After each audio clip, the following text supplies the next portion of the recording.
Stall बहुत ही सुंदर है और ये 3 साल पुरानी स्टॉल है, लेकिन आज तक एक हम उड़त है। देखा कितना साल तक एक हम आप सबके बीच में उड़त रही थे।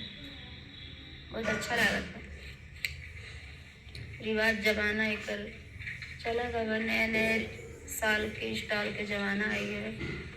फ्रेंड एक बहुत ही प्यारा लचारी गिर लेके आए हैं, कैसे लगेगा कमेंट बॉक्स में। फ्रेंड मेरा स्टॉल आप लोगों को कैसा लगा? कितने लोग के पास ये वाली अभी तक पड़ा हुआ है, वो लोग तोड़ते नहीं होंगे, नहीं साल उड़ते हैं। कौआ बोले वो कि रिश्तेदार आए वाला है, हम तो ताई अब कि वो उड़ाए वाला बा। नया संदेश पहले से होता था, काका बोलता था तो लोग बोलते आज क्यों आए, आज मामा ही। हंसी हंसी के कहती गुजरिया बाला छपावाई दा चुनरिया, हंसी हंसी के कहती गुजरिया बाला छपावाई दा चुनरिया।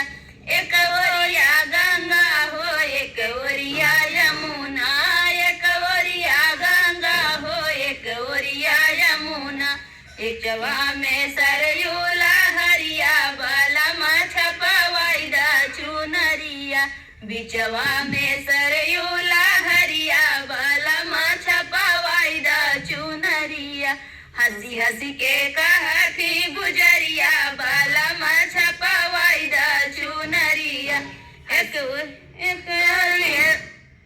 एक ओरिया गंगा हो एक ओरिया यमुना, एक ओरिया चंदा हो एक ओरिया सूरज, एक ओरिया चंदा हो एक ओरिया सूरज, बिचवा में तारा या जोरिया बाला छपावाई दा चुनरिया, बिचवा में तारा या जोरिया बाला छपावाई दा चुनरिया।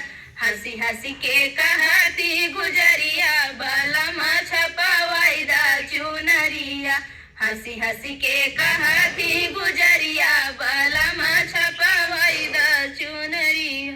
एक ओरिया गोकुला हो एक ओरिया मथुरा, एक ओरिया गोकुला हो एक ओरिया मथुरा, बिचवा अयोध्या नगरिया बाला छपावाई दा चुनरिया, बिचवा अयोध्या नगरिया बाला छपावाई दा चुनरिया।